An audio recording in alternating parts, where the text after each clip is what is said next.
Welcome. My name is Melinda Kane, and I'm the Gender Studies Co-Director and Advisor. And I'm here today to give you a little overview of the Gender Studies minor, one of the interdisciplinary minors available at ECU through the Thomas Harriot College of Arts and Sciences. Well, what is Gender Studies? Gender Studies is an interdisciplinary minor. And all that means is that the minor draws upon courses from across the university. So courses from sociology, communications, health, English, geography, psychology, and more. What all of these courses share in common is that they focus on women, gender, and/or sexuality, while also considering the ways in which these systems interact with other traits like race, social class, nationality, and ethnicity. Well, why consider the Gender Studies minor? Some degree plans actually require that you have a minor so that you have an expertise in addition to your declared primary area. For other students, adding a minor is an optional way to explore academic interests outside of your major and to develop some expertise that can complement your primary area. But why Gender Studies specifically? For that choice, I'm going to highlight 4 advantages of our minor. First, you get to take interesting and relevant classes. You get to learn to think differently from different disciplinary perspectives. You could become more marketable. You diversify your expertise. And you also get to choose classes that suit your interests and needs because we have a very flexible program. And I'll talk about each of these here in a second. So first I'm going to talk a little bit about the structure of the minor. It's a pretty simple minor to follow. It requires 6 classes. I would say yes, only 6, right? It only takes 6 classes. There are 2 specific required classes that every minor has to take. There's the Introduction to Gender Studies, and then there's a capstone class, what we call Topics in Women and Gender Studies, because it allows us to offer different topics depending on who's teaching the class and depending on current events, what's really relevant right now for our students.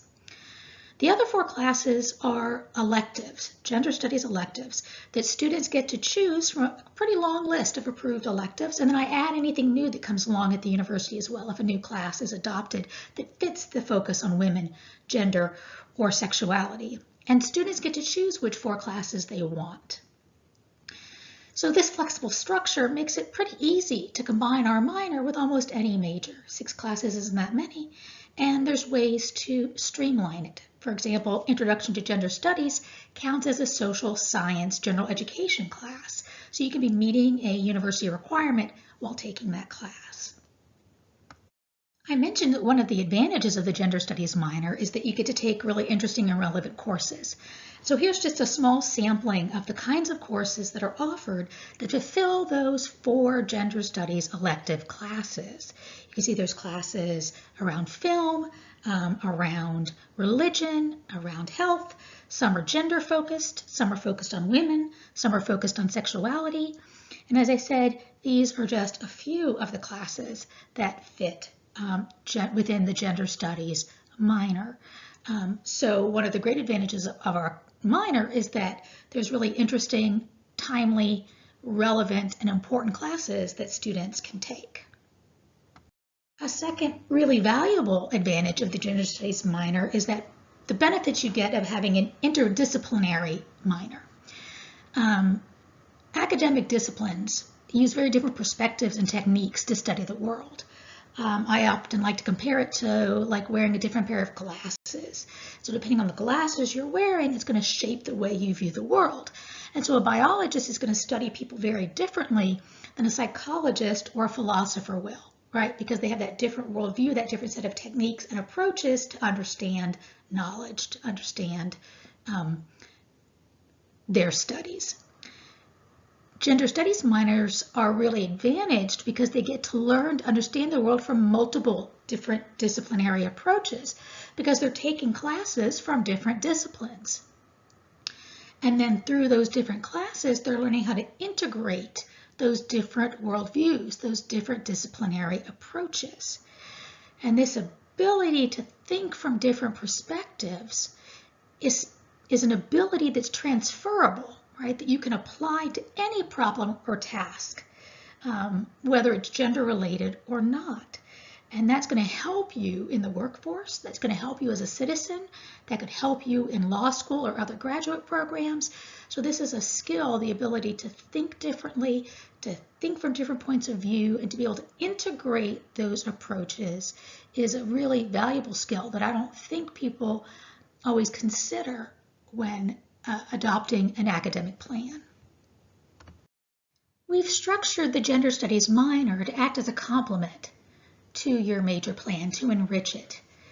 You can see some examples here of the ways in which gender studies can help you in your future endeavors.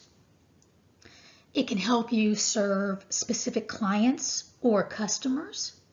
So maybe you want to be able to serve women or sexual or gender minorities.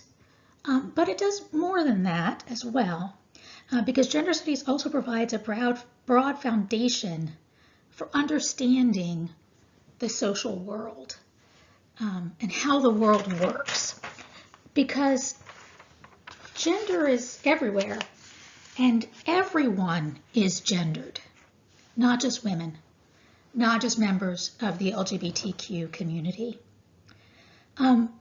So, for example, you're seeing a lot probably in the news about mask wearing, and there's some studies that find that men are more resistant to wearing masks in terms of pushing back against coronavirus.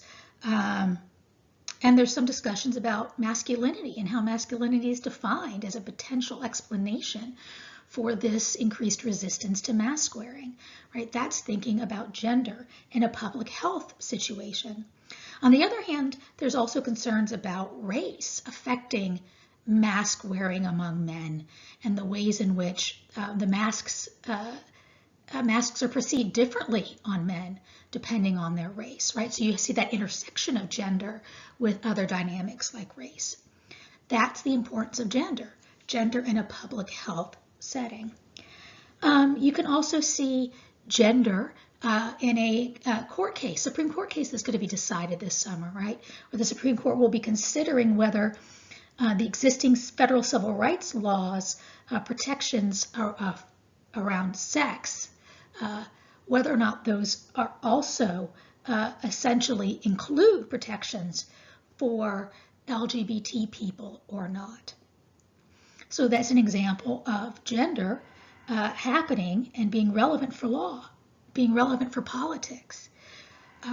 So gender studies can help you prepare for your future career in the ways that it helps you think about the world as well as potentially the clients and customers that you serve.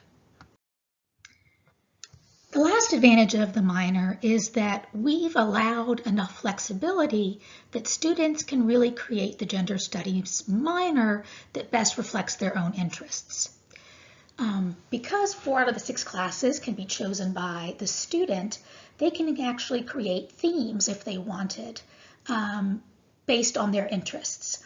I have a couple of examples here that you can look at where you could choose classes that allow you to focus on gender cross-culturally. Or on the next slide, you'll see focusing on LGBTQ people and sexuality, or one that focuses on women and their contributions. You could also create minors that focus on gender more broadly, or on intersectionality and the ways in which gender intersects with other identities and structures. You could have a gender studies minor that focuses on health and well-being, or you could just take the classes that grab your interest in a given semester. But you're able to shape the minor to make it yours so that it really does meet the interests that you have.